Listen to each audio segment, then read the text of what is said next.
So we have, once again, we have a collection of functions, and these functions are used to define an integral in equation 56. These are unknown functions and their derivatives, as well as the independent variable t, right? We calculate this integral, or you imagine doing this integral. You want to minimize or possibly maximize this integral. And it turns out that you get one Euler equation for each independent function. Okay, so we said that we were not going to go through the proof, but the proof is very similar to the one that we had for one dependent variable. Okay, now, what are we going to do with this? We're going to do some physics, believe it or not. Okay, so let's say that we have a particle with mass m, and at time t, it has position x1 of t, x2 of t, x3 of t. Okay, so x1, x2, x3 just mean the x, y, and z coordinates, the three Cartesian coordinates. The derivatives of the Cartesian coordinates, x1 dot, x2 dot, x3 dot, those are just the components of the velocity of the particle at time t. So obviously the kinetic energy is a half mv squared.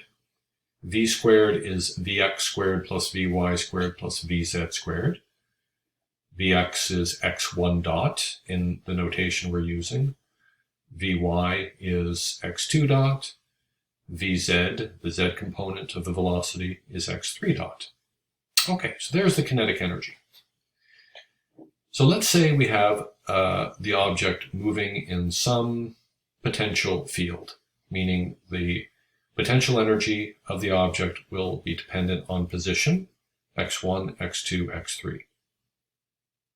We're going to define a quantity called the Lagrangian. And the Lagrangian depends on position and velocity. Okay? Position and velocity are each three separate variables. The way the Lagrangian is defined is the kinetic energy minus the potential energy. Obviously, if that was a plus, kinetic plus potential energy would be the total energy. That's not what the Lagrangian is. The Lagrangian is kinetic energy minus potential energy. At least in this case, that's what it is. If we have a force which is acting on the function, which is a conservative force. Conservative forces are represented with or associated with potential energy. There's, for the moment, our definition of the Lagrangian. We define an integral which is the so-called action, or the action integral, which is the time integral of the Lagrangian going from one point, call it a in time, so t sub a, to another point in time, call it t sub b. There's the definition of the Lagrangian. Okay. The functions which minimize the action S obviously are going to satisfy, well, we know we have our Euler equations. Okay. So I write down one Euler equation for each unknown function x sub I, right? So remember, I is 1, 2, or 3 for our particle moving through three dimensions. And so we have three equations here, three Euler equations, right? One for I equals 1, one for I equals 2, one for I equals 3. Okay, well, let's see. Let's go to our Lagrangian. And the Lagrangian is kinetic minus potential energy. And if I'm looking for any dependence on the time derivatives of these position coordinates, I'm looking for the x dots. I only find them in the kinetic energy. If I look at the kinetic energy, here it is. So it's a half m times the sum of the squares of the three x dots.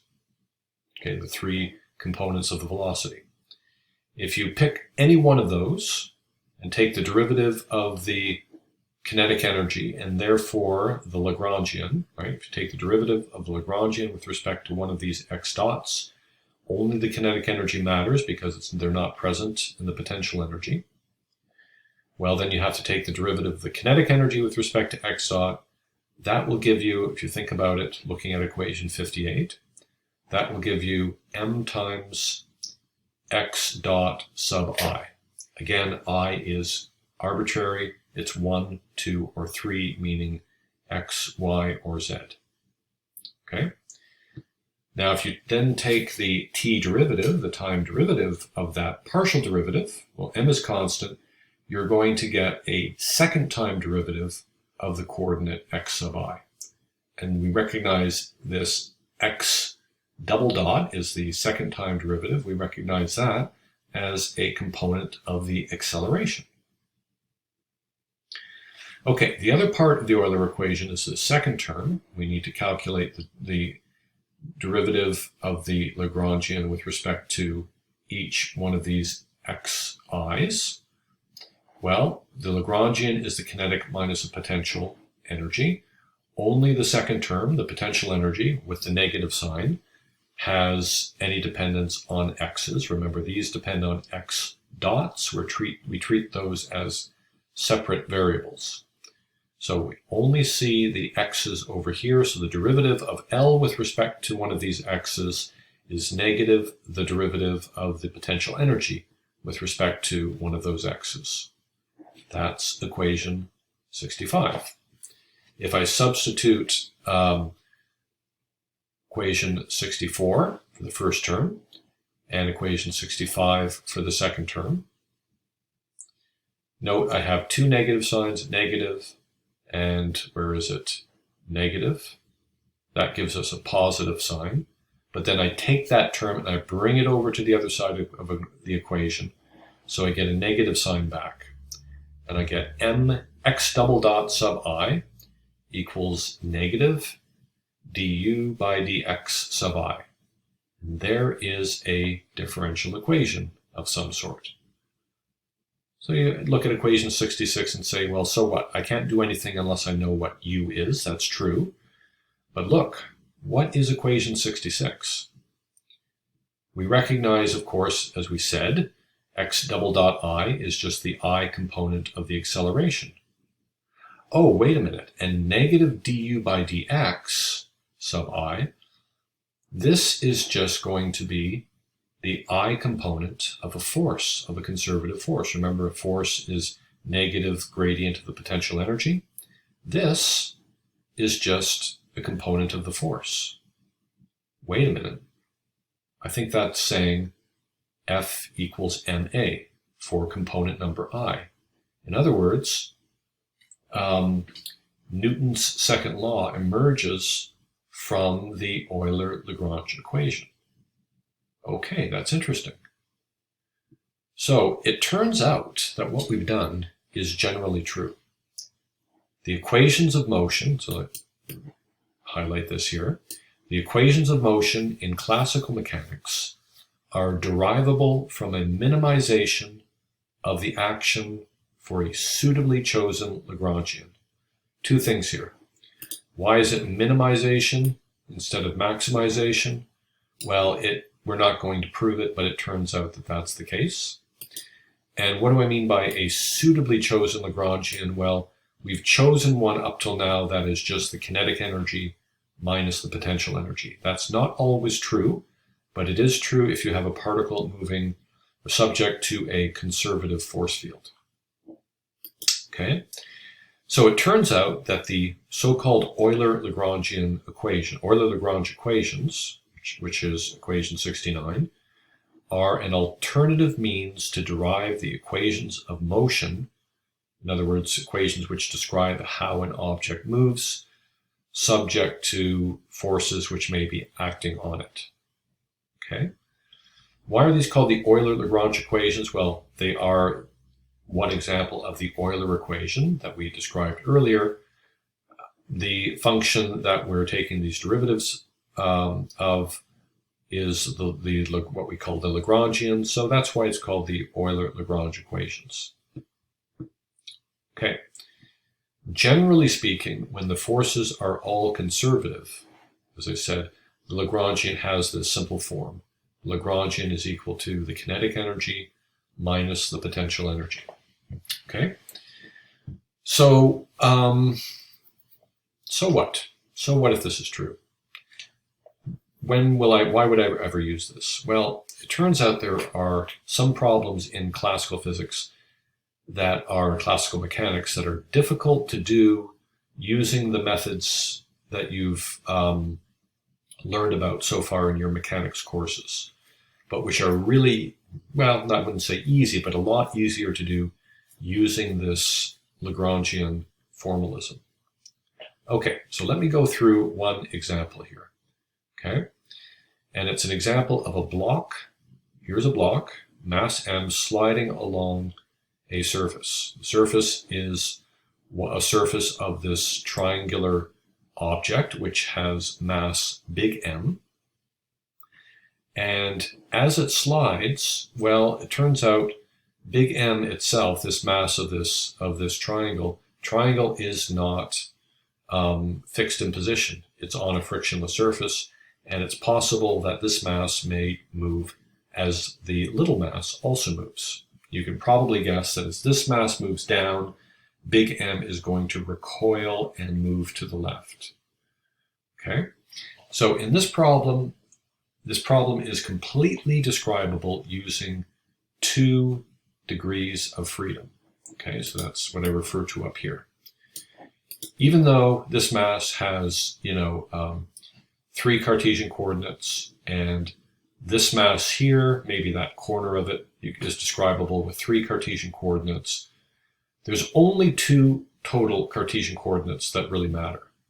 One is, you could call it x primed, which is the distance the mass goes from the top of the triangle. And the other is x, which is the distance of this surface of the triangular wedge from some other position. Okay, this position here along the wall. So you only need 2 degrees of freedom, in other words, 2 variables, 2 position variables to completely describe the system. Okay? This angle theta is a fixed angle, that's not a variable, it's just telling you how inclined this surface is. So it's steeper as theta gets bigger. Okay, so how do we approach this problem? We construct our Lagrangian. And we should construct our Lagrangian by writing the Lagrangian as the kinetic energy minus the potential energy. The kinetic energy depends on the velocities of the little mass, that's x, or x, the time derivative of x. So x dot, it means the time derivative of x. X dot means the rate of change with respect to time of this variable. Okay. X dot primed means you look at the x prime variable. The dot here means the time derivative of this variable x primed. Okay. And then we have the potential energy, which will also depend on the positions, on both of these position coordinates. Okay, so let's construct the Lagrangian. So we'll start with the kinetic energy. Okay, I'm about to get cut off. These screencasts cut me off after 15 minutes. So just go a little bit longer and I'll continue afterwards. Okay, so first of all, look at the velocity.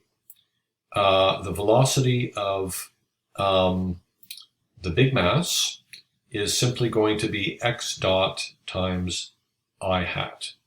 And what do I mean by I hat? I mean the unit vector which points in the x direction. So I've labeled it here. Okay, I put this figure also on the Moodle page for the course. And also, I need to calculate the velocity of little mass, and that will be a sum of 2 velocities.